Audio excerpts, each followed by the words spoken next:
ரெனால்ட்ல வந்து பல்ஸுங்க. ரெனால்ட் பல்ஸ்ல வந்து 2012 மாடலுங்க. ஃபுல் ஆப்ஷன் வந்துருங்க இந்த வண்டி. அப்போ வந்து போட்டதுல ஃபுல் ஆப்ஷன் வந்துருங்க. அதாவது பட்டன் ஸ்டார்ட்டோட வந்துரும். AC, power steering, power window, central lock, remote, airbag, alloy wheel, single owner கண்டிஷன்ல இருக்கு. இன்டீரியர்லாம் பாத்தீங்கன்னா ரொம்ப அம்சமா இருக்கு. ஏசி எல்லாம் பக்கா கூலிங்கா இருக்குங்க. இந்த ஃப்ரண்ட் பேனட் மட்டும் கொஞ்சம் பெயிண்ட் அடிச்சதுல கொஞ்சம் சொதப்பி அடிச்சிட்டாங்க. பிளாக் கலரா இருக்கும். பிளாக்கில நல்லா இருக்கு. டீசல் பாத்தீங்கன்னா ஒரு இந்த வண்டி லிட்டருக்கு 20 கொடுக்குங்க. இந்த வண்டி ஒரு ஆஃபர் பிரைஸ்ல கொடுத்துடலாங்க. மார்க்கெட்ல இந்த வண்டி 2000 ரூபா, 2500 ரூபா, 2060 இந்த ரேட் போட்டுருக்காங்க. நம்ம வெற்றி சூட நேரம் வந்திருக்காங்க. ஒரே ரேட்டா அந்த வண்டி ஒரே ரேட் பிக்சட் ரேட்டா 1,89,000 ரூபாய்க்கு கொடுத்துருவாங்க.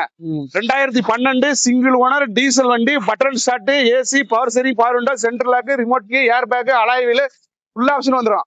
வெற்றி சூட நேரம் இந்த வண்டி 1,89,000 ரூபாய்க்கு கொடுத்துடலாம். ஃப்ரண்ட் பேனட் மட்டும் பெயிண்ட் பார்க்கணுங்க. வேற ஒன்றும் பிரச்சனை இல்லைங்க. ஹோண்டால அமேஸுங்க. அமேஸ்ல ஃபுல் ஆப்ஷன் எக்ஸ்எக்ஸுங்க.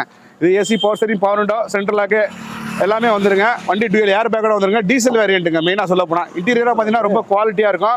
லிட்டர் இது பார்த்தீங்கன்னா செடான் டைப்பில் ஒரு 20 கிலோமீட்டர் கொடுக்குற வண்டியில் இது ஒரு வண்டிங்க. மெயின்டெனன்ஸ் பார்த்தீங்கன்னா டோட்டலாக ஃப்ரீயாக இருக்குங்க. வண்டி வந்து பார்த்தீங்கன்னா ஆல் ஓவர் ஒரு 1,00,000 கிலோமீட்டருக்கு எவ்வளோ ஓடி இருக்குங்க. 4 டயரும் ஒரு 70-60% இருக்குங்க. இன்சூரன்ஸ் இந்த வண்டியில் கரண்ட்டில் இருக்குங்க. இந்த வண்டிக்கு நாங்கள் கேட்குற பார்த்தீங்கன்னா 3,10,000 ரூபா கேட்குறோம். நேராக வாங்க, கம்மி பண்ணி பேசிக்கலாம். 2013 மாடல் 2 ஓனர் கண்டிஷனில் ஹோண்டா அமேஸுங்க. ஓகேண்ணா, அடுத்த வண்டி போயிடுவோமா?